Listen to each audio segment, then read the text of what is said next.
Well, good afternoon, everyone, or good morning. Welcome to this session in our series on entrepreneurship in Asian high-tech industries. I'm Richard Dasher. I direct the U.S. Asia Technology Management Center. I'm very happy that we can produce this series and I get to be the host, especially when it's somebody who's been a really exciting contact for me.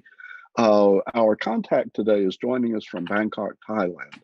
Dr. Kid Parchariyanon is the co-founder and CEO of RISE, which is really a corporate innovation powerhouse. It does corporate acceleration programs and entrepreneurship programs and has worked for over 400 large conglomerates and also government organizations. And it's generated more than 2,000 startup companies that have a combined market cap now of over $2 billion. In addition to his work with RISE, Kid is the managing partner of SEAX Ventures, CX Ventures, which is a deep tech venture capital fund. And in 3 years, they've already generated 3 unicorns, Solana and Band Protocol and BitPub. Kid comes to this with a background in medicine. He has an MS in biomedical informatics from Oregon Health and Science University and MD, medical degree, from Mahidol University. He's also an alumnus of the Stanford GSP programs. He's been honored by the Futurist in 2020, and he's also a speaker for TEDx. I was able to meet Kid a few years ago by going to one of the incredible conferences that they put on in Bangkok, the Corporate Innovation Summit, which literally had over 1,000 people there. It was really impressive. And Kid, thanks so much for coming and sharing your thoughts on what's going on today. I'll turn the floor to you. Thank you, Richard. Wow, this is thanks again for having me today. Thanks, U.S. Asia Technology Management Center, and all the people coming here today. Yeah, so without further ado, so I think today going to be super interactive. I love that. So if you guys have any question, please feel free to send it to the chat, and then I'm gonna spend around 30-40 minutes just overview about my background and also what we do, here in Southeast Asia. Yeah, and also after that, Risha gonna start asking some questions, and then we also get the question from the audience as well. Yeah, so I just want to begin the whole thing by this picture. I love this picture. Yeah, so what is it? Yeah, so I tell you, this is going to be interactive session. Yeah, anyone want to guess what is this? Yeah, somebody might already know already. So that this is this is the doctor's handwriting, right? So so that's my before I start my own career in the business. I was the medical doctor. Yeah, so back then, I was sitting in the classroom, and then when I was in the second year of medical student, I thought, okay, I want to train this dog in the classroom. So that's my first pinpoint, to get me started in the business world, right? At that year, it's around 2002, right? So we all using this mobile phone. What is this model? Yeah, what is this model? Anyone want to guess? So this model number is 3310. Yeah, I'm sure you guys can remember. And if you guys remember this, what is the most popular feature of this model? Yes, somebody might say, oh, this is must be snake game, right? Yeah, so yes, people get it right? So snake game, below the menu of snake game, I thought, okay, if I be able to let this phone helping me, because at that time Yeah, I told you that I want to trade a stock in the classroom, right? The only way I can trade a stock is that I get out of the room, right? Make a phone call to the brokerage firm, and then say, buy or sell stock, right? My teacher, my professor, not happy about it that much. Yeah, because he asking like, kid, why you keep getting out of the room like every 15 minutes or 30 minutes? Yeah, I say I want to trade a stock, and then boom, yeah, we got this like mobile. I talked to my friends who engineer, say, hey, let's develop this, and I did. What we did is it's the first time for Thailand to be able to trade the stock via the mobile, via this phone. Yeah, we developed it, and then yeah, it became like the platform on the like Nokia color screen. Yeah, and people will be able to trade the stock as well. So yeah, I just want to kind of like highlight here that all innovation in this world, yeah, is all start from your own pain, right? So and that's changing my life forever. Yeah, since then I totally believe in the power of technology that is not helping only myself. Yeah, to be able to trade a stock in the classroom, pretending that I'm super focused on what my teacher is speaking, right? But then also affect like many people lives, right? So yeah, so that is kind of like what I learned when I was young. After that, I also like to be like a serial entrepreneur. I After I sold this application to Stock Exchange of Thailand, so I also like to start my new venture, which is in digital marketing. Yeah, so I run my own agency.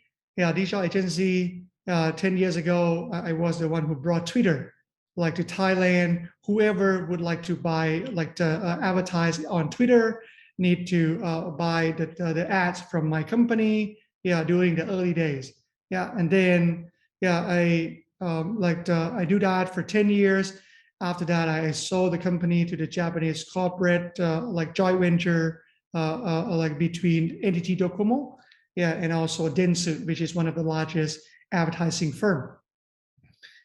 And you know what? Like after I did that, yeah. So I kind of like asking myself, right? So asking myself like what I should do next, right? Because I have some money already, yeah. But still, yeah, I still like didn't go to the Michelin star restaurant every day, yeah, to have dinner, right? So I asking myself like what I should do next, yeah, to not to combine my passion in technologies to be able to do what I love every day, but also at the same time to be able to create an impact, yeah, for the region that I live in, Southeast Asia, right? So, and then, but then if you guys coming from Southeast Asia, you might know I asking myself every day, like, hey, why I need to stay in Thailand? Why I don't go to the US to live in Silicon Valley, which is a tech hub? Why I don't go to move to like Japan, whereas like my acquirer over there, they might be helping me to learn new things. Why don't move to a country like Singapore? Yeah, which is our great neighborhood, right? Yeah, because in Bangkok, we notorious about like traffic jam, right? We also have PM 2.5. The fun fact is that my kid go to school even more expensive than international school in Singapore, right? And why in Bangkok? Why in Southeast Asia, right? So um, um, I got inspired by like the book like from Simon Sinek, Start with Why.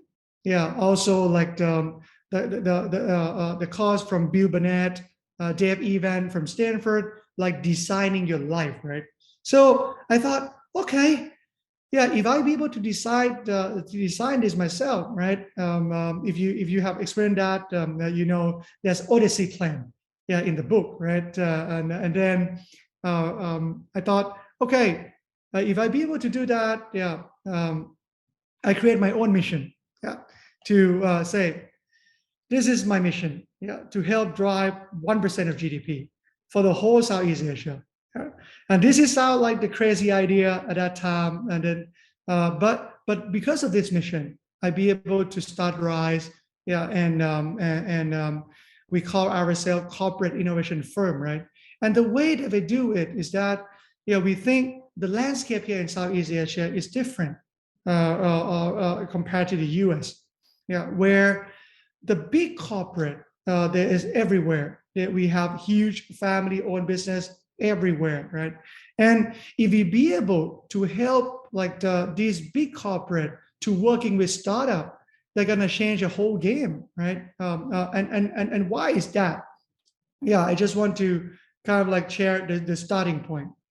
So when I got started to this, right, the way that I think is that, okay, let's see, what we can do, right, to be able to like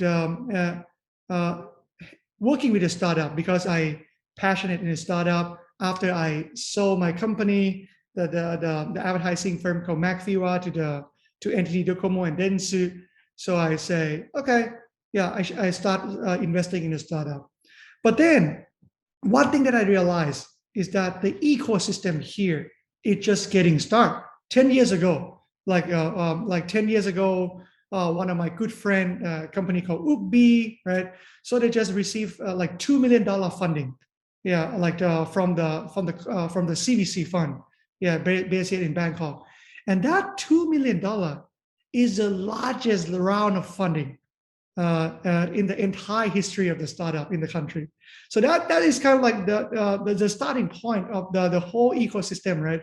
It's meaning that it's just getting started. But when I look to another side, which is a corporate, they're huge. But whenever the company getting bigger, they're gonna be slower, right? They're gonna be more bureaucratic. They're gonna be more like the economy scale mindset, right? Buying things cheap with a scale, which is not wrong, but sometimes it limits innovation. While on the other hand, Kid, can I interrupt you real quick? This sure. $2 million funding that was the biggest venture funding in the history of Southeast Asia. About when was that? So that is around like 2006. Okay. Or I mean, a little bit later than that. Like 2006 is kind of like we see startup coming on, but the investment, this one is in 2010, 12. Okay. Thanks. Sorry to interrupt. Right. No. That's just to let people know that it's just getting started, right? But then the point is that when I look at the startup scene, right, at that time, if we ask like why is most of the startup like die? Because they don't have like money, right? And then if you ask again like why they don't have money, because they don't have revenue. And why they don't have revenue? Because they don't have customer.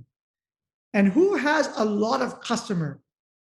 The corporate, right? So that is kind of like the starting point. Okay, if the corporate has a lot of customer, but they don't have innovation, they don't innovate really fast, why don't we let these two working together, right? And then if these two working together, it'd be able to generate the new business model, be able to, the corporate be able to adopt startup technology to serve their customer, and then they're gonna lower the cost of operation, right? So if we be able to do this, it's gonna create like the increased GDP and also increase million jobs, for the region.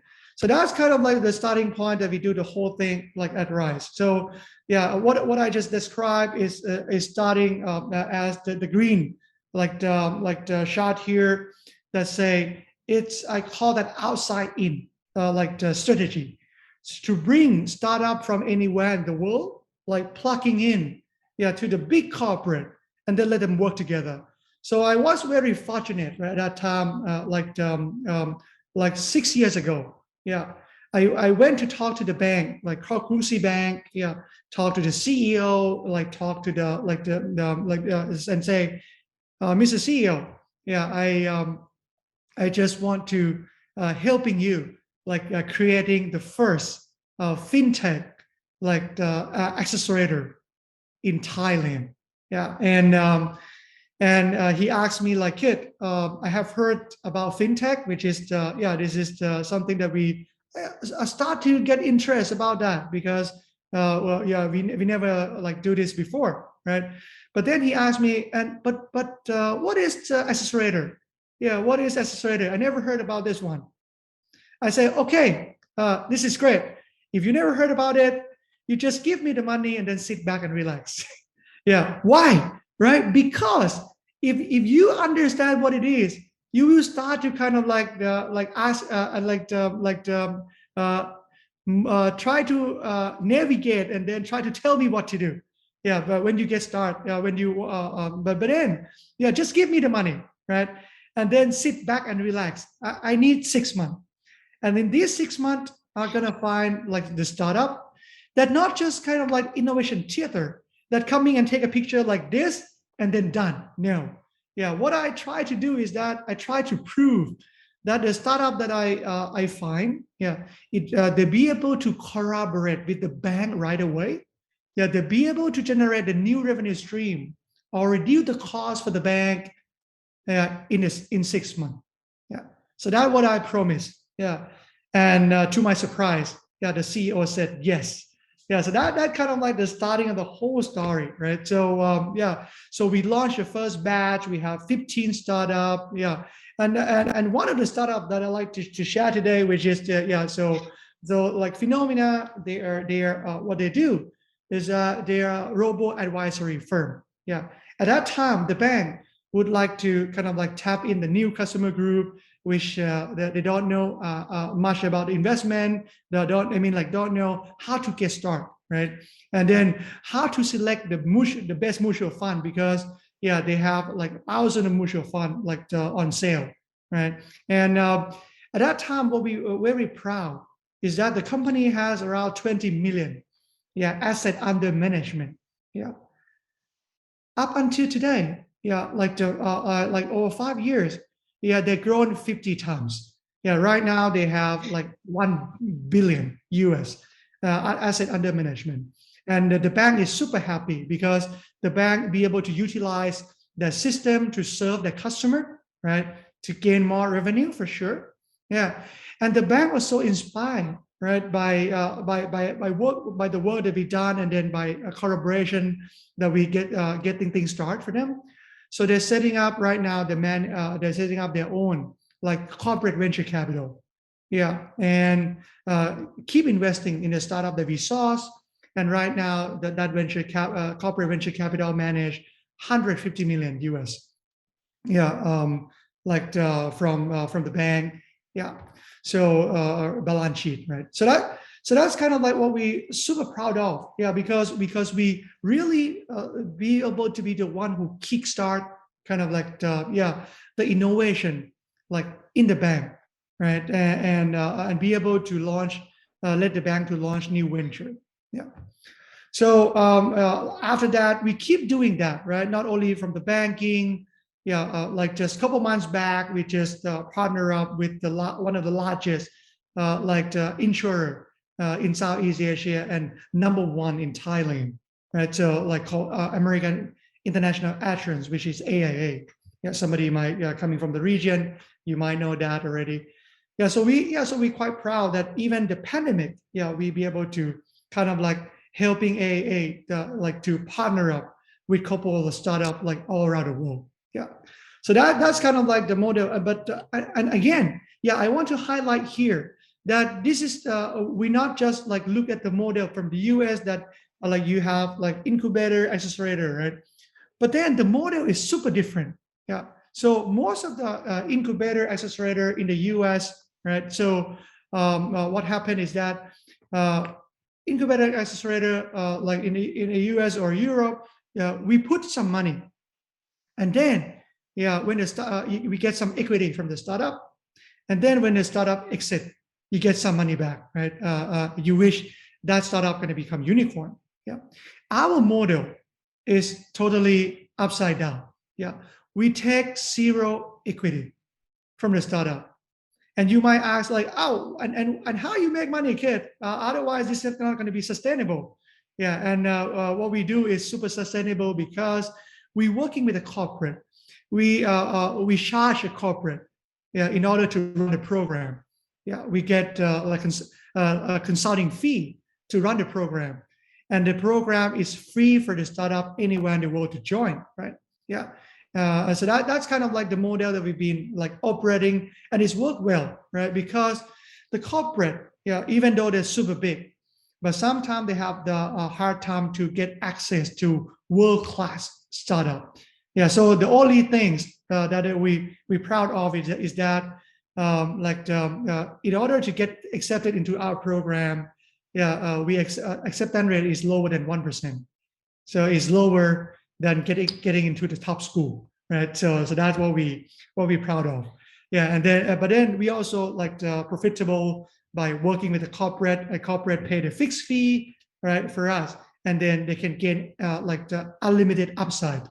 Yeah, when they're working with a startup, licensing the technology, partner up, become the sales distributor of the startup technology, or even do the joint venture, or even an investment in the startup, right? So that's kind of like the possibility that we open up for the corporate in the past few years, and then that's why it's opened up for us to working with over 2,000 startups that came to our program. And so far, we've been reaching out the startup applied to the program, 20,000 of them, right? Our success rate been 80%, which is we're very proud. Yeah, when I say 80% means, the startup who, let's say the corporate pick 10 startup that they want to work with, 8 out of 10, be able to do something with the corporate, whether it is pilot project with the corporate, side partnership, or investment deal, with the corporate. So that's how we measure our success. And from that success, it's already created like $500 million, of the economic impact, through this partnership. And that's what I call outside in, which is the first way, right? That we working with the startup. The second way, right, that we think is not enough after doing this for a year or two. We're just getting started. If you want to help the corporate to innovate even faster, how could we do this? Partner up with startup is great because we bring outside innovation to inside. But the corporate, most of the time, the corporate have great talent in their own company, right? And then what we could do with that talent, we call this model inside out. So inside out mean developing something inside and take it out, right? So basically spin off. If you are in the corporate innovation world, you will know this is what we call venture builder or intrapreneurship. Not entrepreneur, but intrapreneur inside the big company. So we also very lucky, that we've been working with multiple firms, the international firm like Chevron, or this one like Siam Cement Group or SCG, which is one of the largest conglomerates in Southeast Asia. So what we did, right, is that we help SCG to select these around 50 folks, to join the cohort, so-called the incubator program for employees, right? These 50 folks, break down into 10 teams, being with us for 12 weeks or around 4 months, and then at the end of the program, they need to we teach them how to kickstart in a startup world, right? And then at the end of the program, they need to pitch the idea, to the CEO.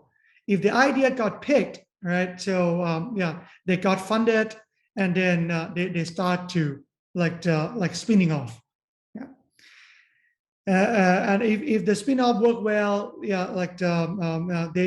can the employee be able to hold the equity, right, in the company as well.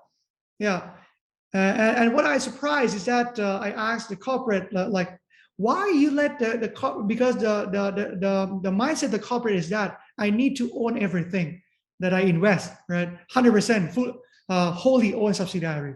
Why need to like sacrifice a big portion of equity to these young talent, right?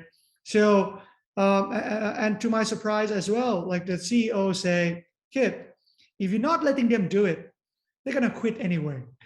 So they're gonna quit and then do it. So why don't we start doing this with them and then partner up with them and change the world? So I said, wow, this is kind of like very interesting. Yeah, I can share more like during Q&A if you want to know like the process, right? But this is something that came out. Yeah, I love this one that is came out. So the company called Despac, right? And what they do is that during the empathy, yeah, we are like lover like of the like design thinking from D school from Stanford, right? So our core curriculum like design based on like the concept of design thinking, but we also putting in other framework, yeah, to make it work, right? And then, but the core concept is that we kick them out of the building. Yeah, they walk on the street, and then they find many street seller, right? And then most of them they're selling food, like street food. And one of the pain point of the street food here is that all the street food seller that they're selling super well, right? And everybody they need their own brand, they need their own like packaging, yeah. But if you come here in Thailand, what they did is that they just like to have the plastic bag or like paper bag that has no branding, yeah. So yeah, even though they're selling super well, yeah, they want to have their own branding. But if they want to talk to SEG, let's say, because SEG also have subsidiary who do packaging, right? They need to order like let's say 100,000 pieces, which they cannot afford, right? Even though even though they want to, because they want to have their own brand. So these startup, what they do is that they have the website where the street food seller they be able to upload their logo, right? And then they have their own brand like this, yeah. And they can produce even like 100, yeah, 100 pieces. And definitely ACG is super happy because they can charge huge margin on that, right? From 100 piece. Otherwise, when they sell like 100,000 or a million piece, the margin is going to be very slim because they sell it B2B. But now they turn the business to be B2C and make more margin. Yeah. So this startup, like wow, this is growing quite a lot, and now it's like already spin off, yeah, and already start helping us, yeah, to create like the part of 1% of GDP. So that we very proud of them. So that inside out, yeah, that we did, and so far we already trained 10,000 of executive, yeah, and top talent, yeah, to the program. We already helped spin out around 200 projects, yeah, from the corporate. And what we've been tracking, like even after the program, we've been tracking this company, right? And then if you look at the return that the corporate made, is already 71x return, yeah, compared to the money that they're putting into the training program that we did. Yeah, so that's what we for the inside out model. Yeah. So, That, Kid, can I yeah. ask, when they spin these projects out as companies, they let the entrepreneur take some of the capital, some of the stock. But does the parent company, the original company, keep most of the stock, or how does that usually divide out? Is it completely different case by case? Yeah, it's actually like completely case by case, right? So we said, but one thing that we start to see here in Southeast Asia is that the company allowed sacrifice more equity, more and more, and then when the like some company we start to see the case that when they get into like Series B round, yeah, the company they do not hold majority anymore. Right, so that's very interesting, right? Because they thought, okay, if this become like IPO company, so they're happy anyway because they still own kind of like the large chunk of share, right? Even though they're not majority. Yeah, so that's what we see the development. in this region. Okay, so I've got one more question before you move on, and that is, you know, companies that are big multinationals tend to have a lot of pride and they have a lot of prestige, right? So isn't that a barrier to working with a startup company, especially the outside in? How do you get over that? Yeah, so we're very fortunate to working with like many like multinational, for example, like the Japanese corporate, right? So yeah, that is a huge conglomerate. So I think it's really depend on the decision making process that they have. For example, like in Thailand or in Singapore, yeah, we very lucky because these subsidiary of the huge conglomerate, they have their own, they be able to have their own decision making process. So it's meaning that the CEO has full power. They don't need to kind of like ask permission from the headquarter, yeah, to do this. So so then we be able to kind of like launch the intrapreneur program for them. Yeah. But then Okay, if some company has, they need to report it to headquarter, and then headquarter didn't know like what been what things going on here. Yeah, things might get slower. Yeah, I agree. okay, thank you. And yeah, but after we do this, for about 3 years, right? I'm kind of like trying to like speed up, yeah, the whole process, right? Because after we doing all this, right, we only create around 2 billion impact, yeah, in the past like 5 years, yeah, and we want to do more, right? We want to do more. How we be able to kind of like hit like 4 billion impact, yeah, in a year, yeah, which is equal to 1% of GDP, right?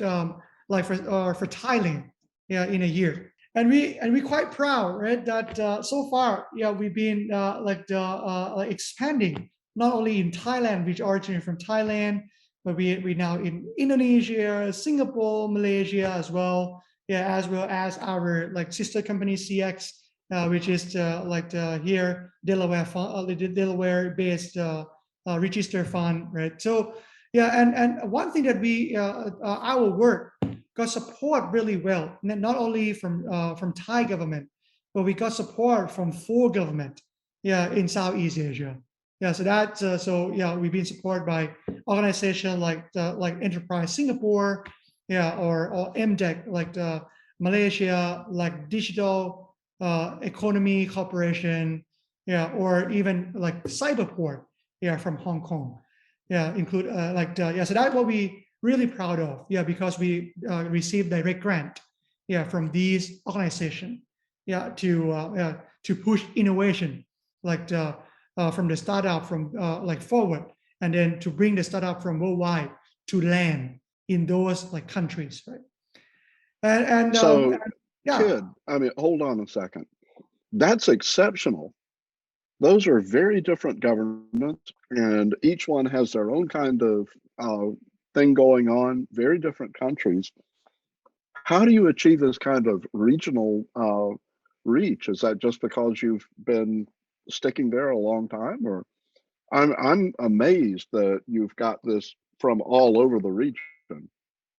Yeah, I think we were lucky, right? Because when we tap into any country, like new country. So right now we've been operating for like 5 6 years, right? Except for last year, but every year we try to expand one country, yeah, like inside East Asia. And the way that we get started, we're looking at kind of like the government, like the partner, right? So yeah, who should be, because our mission is so aligned with them, right? Because they want to help their own country. Let's say you might asking, "Hey kid, you originate from Thailand.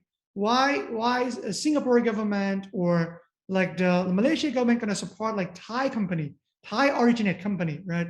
Why don't they support like the Singapore company or Malaysian company? Because yeah, we actually be the one who helping their startup in their country. Yeah, so we helping the government in 2 ways, right? So first way is we help Singapore. Let's say take example of like Enterprise Singapore, which is a Singapore government, right? What we helping them is that we help Singapore, like Enterprise Singapore, to first export their startup. Yeah. Because as mentioned, we're working with over 400 corporates across Southeast Asia, right? So Singapore, as the economy is not small, but as a country, they're not big. And then most of the startup from Singapore, they need to export their technology. Otherwise, they're going to be a small company, right? And then because we're working with over 400 corporate, it makes sense for Singapore, like Singapore government to send startup to us, right? And let us help incubate them, bring them to partner up with the corporate, and then let them grow, right? Yeah, that's one way. The second way, right? So Singapore, they also would like startup to land in their country. Let's say we have US like startup. If they want to come to Asia or Southeast Asia, they need to have like this headquarter in Southeast Asia, right, outside the US, right? And then where they should come, probably they would they want I in Singapore, right? And then we're gonna be the bridge. Yeah, startup who've been to our program, right? We be able to have the fast track application for visa, fast track application for the grant, through Singapore government. Yeah, Mm-hmm. so that's what we help startup to get start easier. So and then Singapore government super happy, because we bring more startup to land to their country. So that's why, that's the government super support us, because we help them. Okay. Yeah. But also, I think, the work you're doing with corporates gives you clout too, because they think that if you bring somebody in like that, they have a really good prospect. That's really impressive. Thanks. I didn't mean to interrupt too much. No, yeah, and then this is before we open the floor. This is the last thing that I like to share, right? So and after we be doing this for like 3-4 years, we spark another challenge, whereby the as I mentioned here, the corporate and the family business, they own almost everything, right? But then one challenge is that they don't have because if they're not super big, if they're not top 5 largest company in the country, they would not set up their own CVC fund. They don't have access to technology that much. So that's why we think, okay, if we be able to, and we need to admit one thing. Well, the reality is that here in Southeast Asia, we don't have a lot of deep tech company. And why I mentioned what is deep tech, you might ask, right? So deep tech mean like blockchain, AI, like biotech, like company that most of the time is from the US or from Europe, right? We have only a few here. We start to see more, but then it's only like just starting, right? And then we thought, in order to help drive the innovation scene in the region, if we be able to bring these companies, startup company from the US, and then also partner up with the corporate in Southeast Asia, so that's going to be the big thing, right? So that's why we say, okay, we need to be there. So after I went to Stanford, I had the clear goal that we should setting up this. So we're setting up CX around like 2018, as the VC fund, right? And then these are the area that we're focusing on, like the blockchain, food tech, which is, so this industry is the industry that is like we don't do well. I mean, like we're just getting started here in Southeast Asia. And some industry is kind of like super big here. We're talking about food, right? We call Southeast Asia call ourselves like kitchen of the world, right? Because we export tuna, number 1 in the world, export rice, number 1 in the world, right? So food tech is really important in terms of like the growth of the economy here. We're talking about biotech. We're talking about like life science, which is huge here as well, because we're famous for health tourism, right? AI, robotics, or IoT and hardware, because these gonna help manufacturing, right? Because and many things made in Thailand, made in Vietnam, made from Indonesia, right? The cloth and everything. So that's huge here. So that's why this is an area to focus. But one thing that differentiating us here from other VC fund in the world, is that because we have RISE, right? Yeah, our team sit together. Yeah, so the advantage, yeah, of our fund is that we most of the fund, you might be able to work with the LP or a limited partner or investor in the fund, but for us, yeah, it's not only the investor in the fund or the LP, but we can reach out to 400 corporates, yeah, within Rise network. So that's super valuable, right? Yeah, because yeah, we and then this is also on the flip side. Yeah, why? Yeah, our investment throughout 4 years. Yeah, we have 3 unicorn, as Richard said, and also we're very proud because none of them fail right now. Yeah, I just need to finger crossed that that not gonna not hope not to happen. Yeah, but we cannot guarantee, right? But then yeah, we're quite proud because when we doing due diligence with a startup, yeah, we not just do desk research and then come up with valuation and then invest into the startup. Like more than the startup that we invest, we also working with our corporate partner, right? Let's say we find one AI fintech company. Yeah, we then ask the bank to kind of let's say 10 banks that is our customer, right, at Rise. Yeah, and then yeah, if those 10 banks come back and then say, hey kid, this is great startup, then we invest, right? Because the bank already say they're going to become customer of that startup. Yeah, so this is how we have the corporate partner help us validate the deal. Yeah, so that's why I think it's one of the reasons why we doing great. Yeah, and why we be able to help startup. Yeah, to partner up with the corporate for real. And these are some of the corporate that we partner up in the region. If you come here, yeah, PTT Group, also the largest company in the country, and also Fortune 500. Yeah, and then we have Central Group, yeah, which is the large one of the largest department store in Southeast Asia. We have Singha Beer, yeah, so the food business, yeah, beverage business. If you come here, yeah, we love to treat you at the office. We have Singha beer, yeah, to share with everyone, right? So yeah, so we have multiple group, the healthcare group, the listed company, listed in the stock market. Yeah, we have clothing company like Mac Jeans Group. Yeah, we have media company. So yeah, almost every industry that partnering with us. Yeah. And this is what we're proud of, and then yeah, we love to share more backstory because yeah, this is yeah, if you come to Thailand nowadays, right? So 10 years back, when you see the billboard in the country, it's gonna be the telco company or mobile company like Samsung, Apple, which is we still see some of them, but majority of them right now, if you come, right, it's gonna be crypto company. Yeah, so and BitCup is the largest crypto exchange in the country. That is one of the unicorn that I'm proud that I invest personally. Yeah, and now it got acquired by the largest one of the largest bank in the country called Siam Commercial Bank, and made them become unicorn. The bank acquired that at 1 billion US valuation a couple months back, right? The new announced a couple months back. Yeah, so we're very proud to support top early in the days.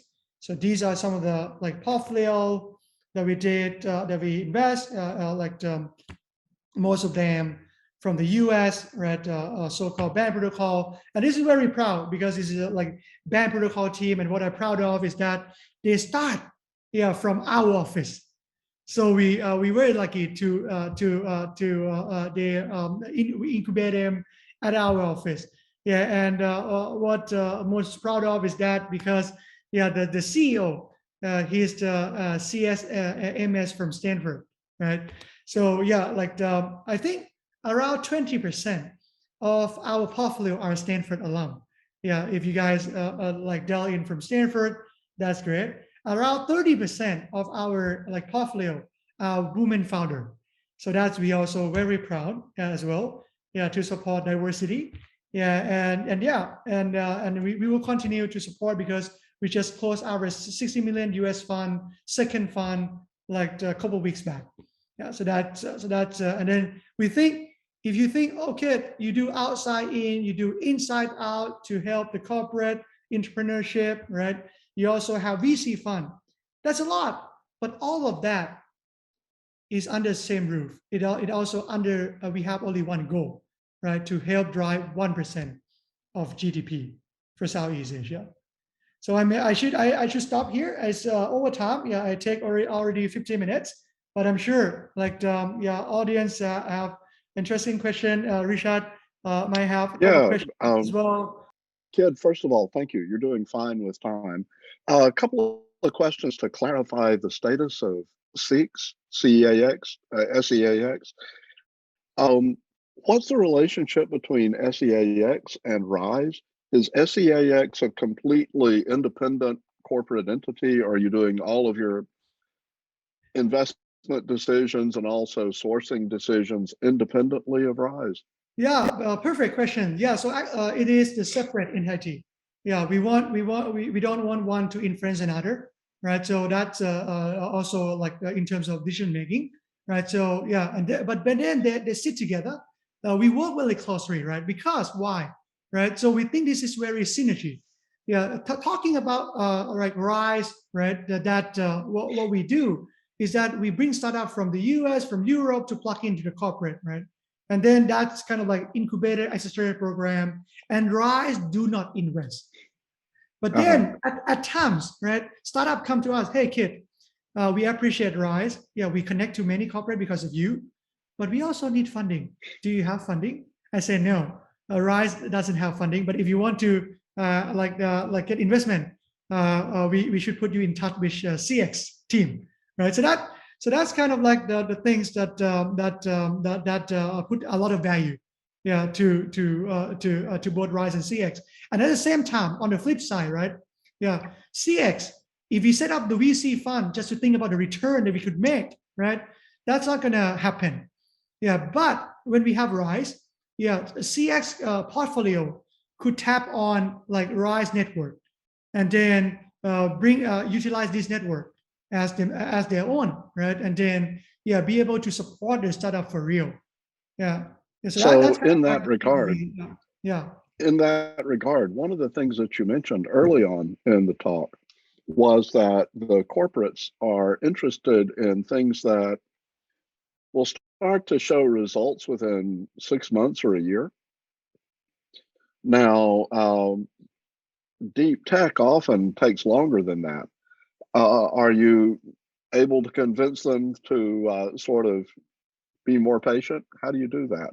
Yeah, so I actually like, yeah, this is a super like the duper great question, right? Because the stage that we're focusing is different. From the Rise perspective, yeah, when the corporate they're paying money, paying consulting fee for us, right? Yeah, To source the startup. They're looking at a startup that more mature. Yeah, yeah. like Series A and B and above, right? Because yeah, if we bring C stage startup or kind of like idea stage startup, the corporate say, kid, we can Google that. We don't need your help, right? But then that's a stage that like the Rise is focusing on. While CX is different. CX is more patient capital. Yeah, like yeah, we can wait. Yeah, for the corporate for the startup to kind of like more mature. Yeah,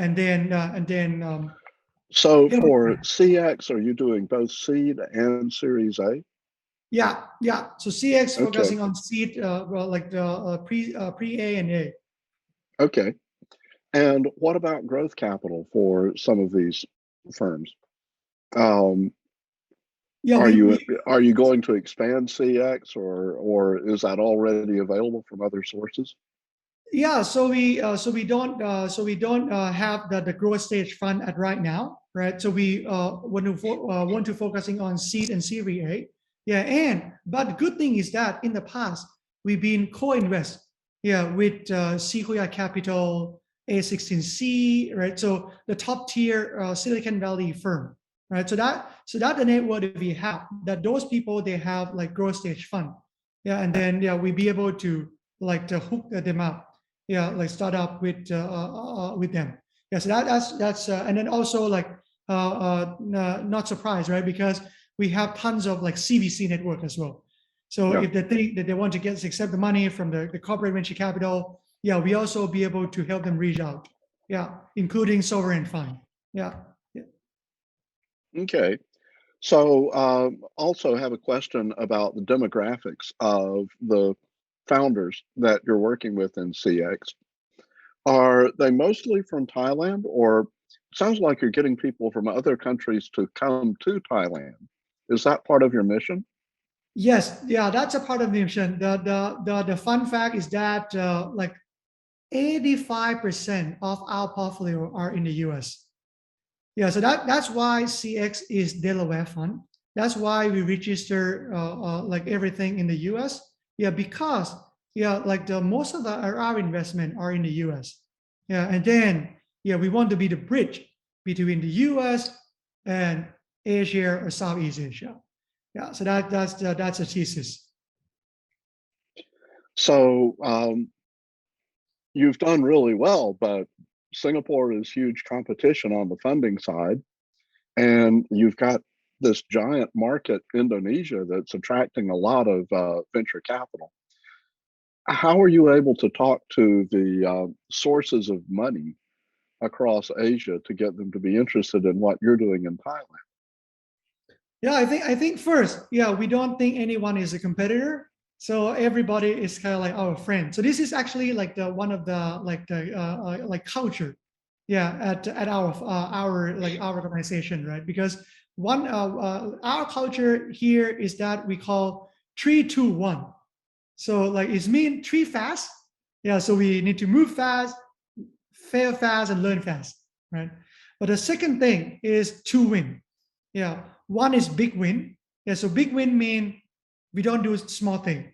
We want to do big thing to create bigger impact. Yeah, and relate to your question, Richard. So yeah, the second thing is the win-win-win. So we're not talking about like only in the past. We're talking about hey, our customer win, we win, then done, right? Yeah, the corporate win, we win, then done. We say no. Yeah, we want to create an environment that startup also win. Yeah, incubator, accelerator, why they love us? Yeah, because they want to send a deal to us. Yeah, because yeah, they want us to bring their startup to the corporate, right? So that also win for them, right?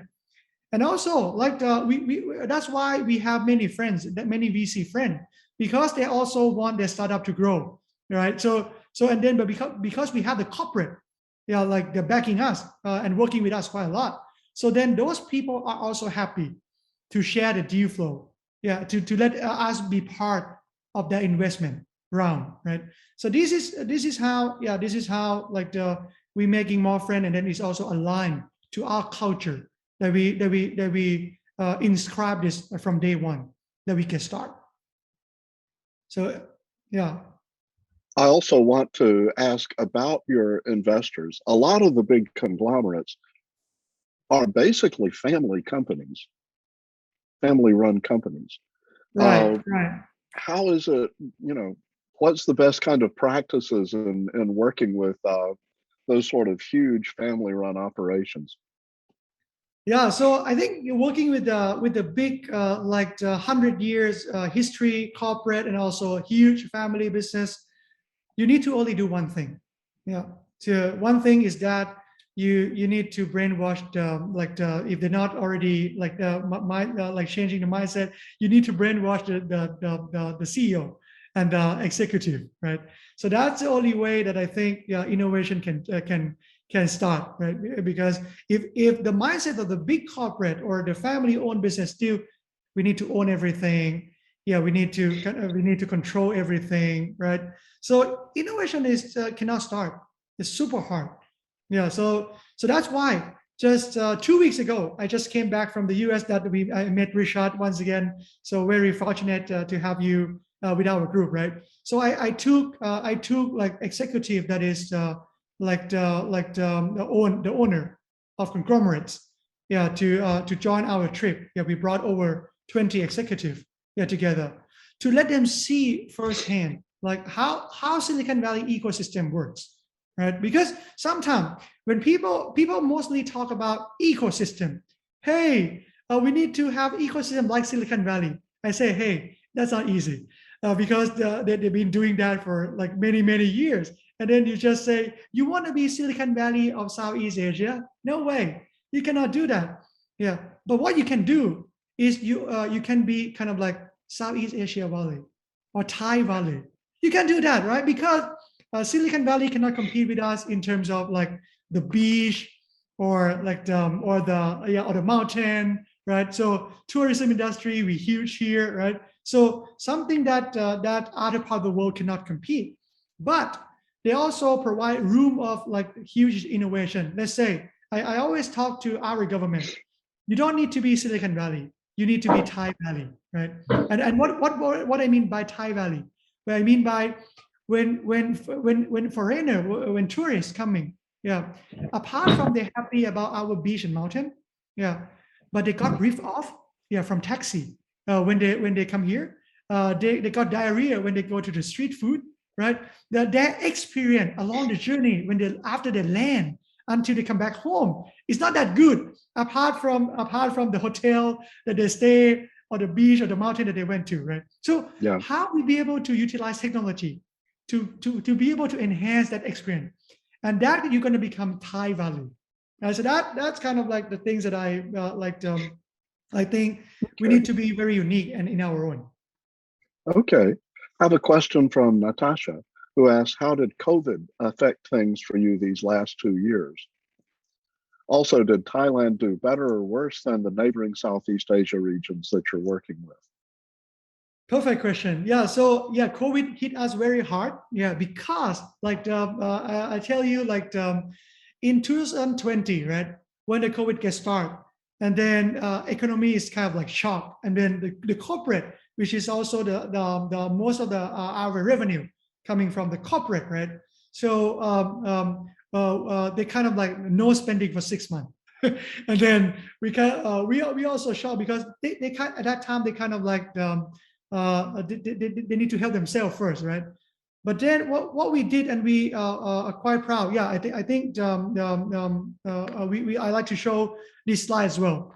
So how we be able to adapt during that period of time is very crucial, and Yeah. we think, okay, in order, because we stand for corporate innovation and we want to help drive innovation in the country and the region, right? So how we can do when corporate they want to stop? Yeah. So we say no, we cannot stop. We invent a model. Yeah. I'll share the screen here. Yeah. So we invent a model. Yeah, to help the corporate. Yeah. All over the world. Yeah, with this model, which is the free model that we give away for free for everybody. Yeah. And this model is already adopted by 500 firms, yeah, across the world, right? And what is this model about, right? The model is we call corporate innovation maturity model. Is a model that the corporate be able to assess themselves, right? And then understand where are they in the innovation journey. And once they know, yeah, they'll be able to use that information to pivoting or enhancing their business during the COVID. Yeah, so that's kind of like the things that we did at that time. But if I boil down the result, right, there are only two main factor to differentiating the corporate that are doing well or doing not well in innovation, especially during the COVID, right? So it's boiled down to people or technology. In terms of people, you need to have the strong leadership, yeah, who is not only mindset, but they also have the plan, yeah, to change the company. But once you have the leadership, you also need to have the team that be able to do it, right? Because most of the time we have great strategy, we have great vision, but we don't have the one who do it. And then the last one about the people is that the process inside their company. Yeah, because some company talking about KPI, the new company or startup talking about OKR, right? So how you be able to incentivize the people to do innovation, just like when we're talking about entrepreneurship, right? And then venture builder in the beginning, if they don't have the process to let go their some of their equity, Yeah. So who gonna do that for them? Right? So that's kind of like the people side of it. Also the Okay, technique, yeah, ecosystem, the tools, things like that. Yeah, and this tool is for free. Anyone can just Google this, and then you can use it for free. Yeah. but kid, during the pandemic, you must not have been able to run in-person programs. And most of what you're doing involves a lot of team formation and a lot of things that usually we think can only be done in person. How did you deal with that sort of practical side? Yeah, we change everything to online. Yeah, we change everything to online. Yeah, so and that's also like helping us learning a lot, right? Because wow, how to use the breakout room, how to kind of like let's. But then and one thing we discover, I think doing online, yeah, is not cheaper than doing offline at all. Yeah, we be able to kind of like charging the same amount of money, yeah, like to our customer, because actually if you do the online really well, you need to have more people, right? Let's say you have one instructor like offline, but then when you do the breakout room, you might need to have all facilitator in the small room as well. Oh my god, and this is involving more planning, right? So then we be able to explain to our customer that, hey, yeah, you need to pay more. Not paying the same, but pay more, because online create more work on our side, right? So but then we end up like paying the same amount, which is already great. Yeah, grateful for the corporate, right? Yeah, but then yeah, so that's we changing and we learn new skill, how to moderating the online event, right? And we very also again very proud because Malaysian government also come to us during the COVID and then asking us to do like the largest virtual hackathon for Malaysia government. Yeah, so that's what we were super proud of. Yeah, so to run like and then that's kind of like 48 hours non-stop virtual hackathon. Yeah, so that's the new skill set that we earn like during the pandemic. Okay. I also want to ask a little bit. If you would go back to the slide about the deep tech areas that CX is looking at, Yeah. um, some of those are areas where there's been a lot of big players arise quickly in Asia. How is there a chance left for Thailand or for doing startups in Thailand to compete against things like Grab coming in the super apps, or some of the very large other kind of fintech companies, Paytm and so forth? Yeah, so I think yeah, it's frankly yeah, because we focusing on like the deep tech, right? So we thought kind of like we're not focusing on e-commerce, marketplace, or logistic. Yeah, so that's our thesis at CX. Why? Right? Because we don't add any value to them. Yeah, if they start, yeah, we don't add any value because like if you're let's say in Thailand, we have one company, logistic company called Flash Express that they become the first unicorn in Thailand, right? And then we didn't invest in them. Yeah, why? Yeah, because if they come to Siam Commercial Bank or they come to kind of like the like PTT, which is huge company, they'll be able to support this startup, right? So that more than us. So for us, we don't, right? So that's why, yeah, I think our thesis is still around like supporting like the startup that would like to tap into Southeast Asia. Yeah, if Thai startup they're doing deep tech, and then they want us to help expand to other countries in Southeast Asia where we have the corporate network. So that also fit our thesis. Yeah. Okay, so I have a question from Sasha, who asks about Thailand being a place for, say, Stanford graduates to go and start a company, or do you really have to be able to speak Thai? I think yeah. Now today, I mean, like let's say for example, our company, yeah, everybody speak English, yeah. So and then yeah, we have like MIT grad, American MIT grad with us. as well. So very diverse. I think, and also in the working level, if you're talking about like the corporate employees, right? I'm sure like almost 100% of them be able to speak English. Yeah, but then if you're talking about the street food seller, so that's sometimes is hard, yeah, for them like to communicate in English. Right? So that's the reality. But then, yeah, But yeah, on the CX side, you set it up as a Delaware Corp, and you're saying yeah, like 85% of the founders are from the United States. yeah. Um, why would they take money from you if Yeah, they so that instead of some U.S. fund? right. Yeah, so that's the probably the first question the startup asking me, right? And then I say, okay, yeah, uh, we can help anything that VC firm in the US can help you connecting with the ecosystem that we have in the US. Plus, we have the corporate here in Southeast Asia. Yeah, and then this is already the case, right? Right now, yeah. So we help the U.S. company, like yeah, we invest in many like health tech, med tech in the U.S. And then those health tech, med tech in the U.S. Already signed MOU, yeah, with the healthcare like the company here, right? So that's already been the things that we show the result already that we value. Or like another one, like crypto company, if you Google, yeah, we invest in one company called NFT Go. Yeah, so NFT Go is a coin market cap of NFT, right?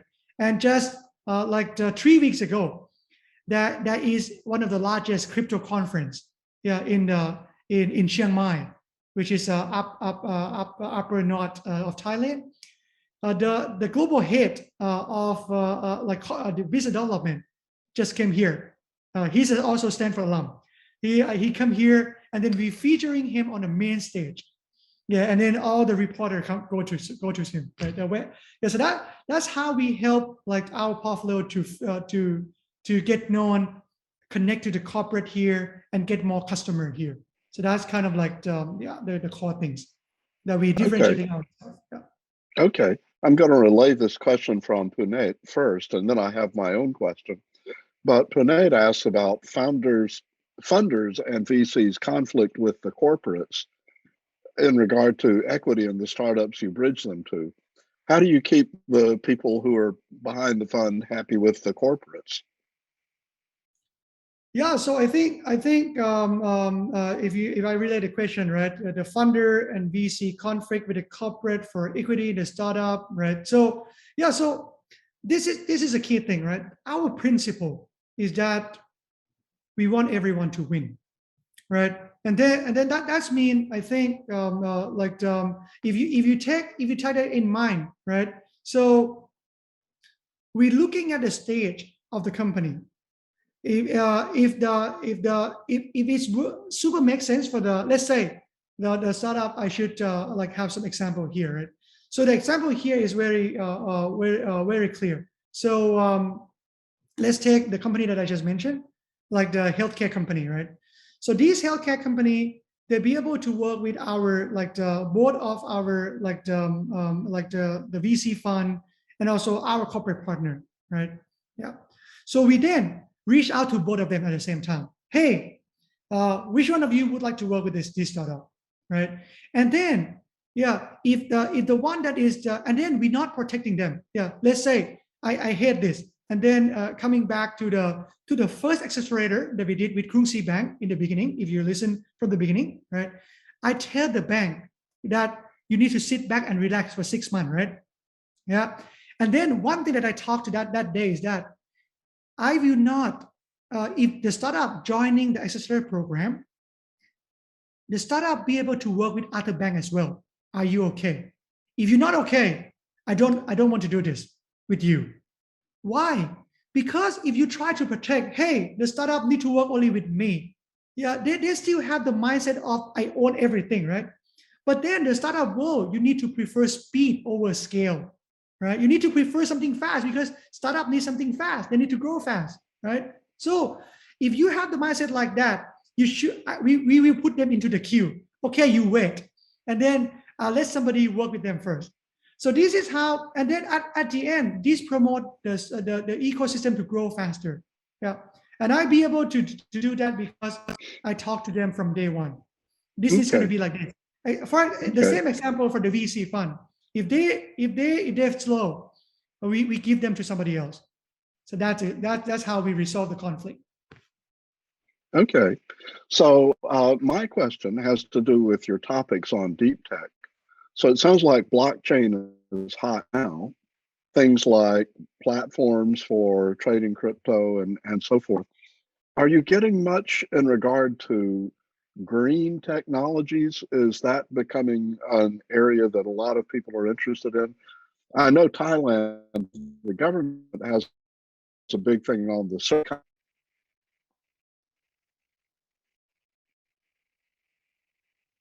Yeah. So the question about like the green tech, right? Yeah. So we set aside Yeah. part of fund, yeah, to the sustainability.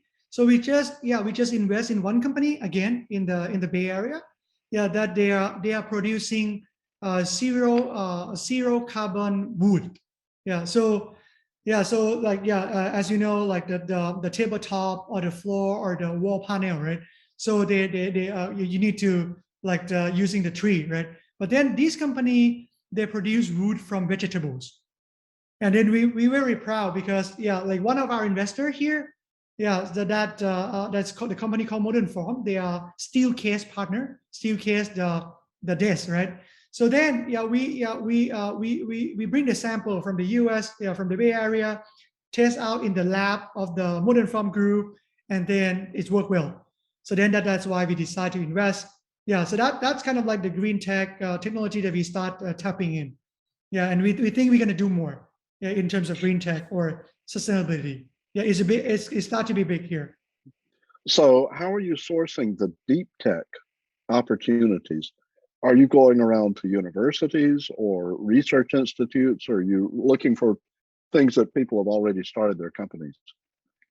So we do there's multiple way, right? That we do that. First, definitely we partner up. I mean, like with top university, right? So I'm like the Stanford like program like StartX or Hmm. let's say if you're talking about the Bitcoin things that we partner up with blockchain Stanford Blockchain Club, right? Hmm. So yeah, or the top university like Berkeley, right? So yeah, I just went to their like Skydeck demo day. Yeah, so we see pretty amazing like company as well. Yeah, so we deeply connect with with the university, not only from West Coast but also East Coast as well. Yeah, that's the first way. The second way, yeah, we also got referral, yeah, from our like VC network, yeah, like in the state, yeah, as well as kind of like we have the scouting team, yeah, that look into all like the deal, spot the deal, yeah, globally. Okay. So, Kid, I think we've had some great Q&A, and it was a wonderful presentation. There are a couple of really interesting comments in the chat, but what I'm going to suggest is let's close off the formal part of the program and open this up to one in which people can actually, talk directly instead of just putting their comments in chat and so forth. Everyone, if you would first, please join me in saying thank you so much to Kid for a great presentation. Thank you, everyone. Yeah, thank you for having me. Thank you for like joining us. Yeah, it's been great, and looking forward to welcome you guys to Thailand and Southeast Asia. Yeah, before I end, right? Yeah. I just want to Okay, share before you finish, go like ahead. yeah, some my contacts. Here's Oh, my okay. LinkedIn, right? And also like if you prefer like Twitter, yeah. So this is my Twitter handle. Yeah, my Thai name.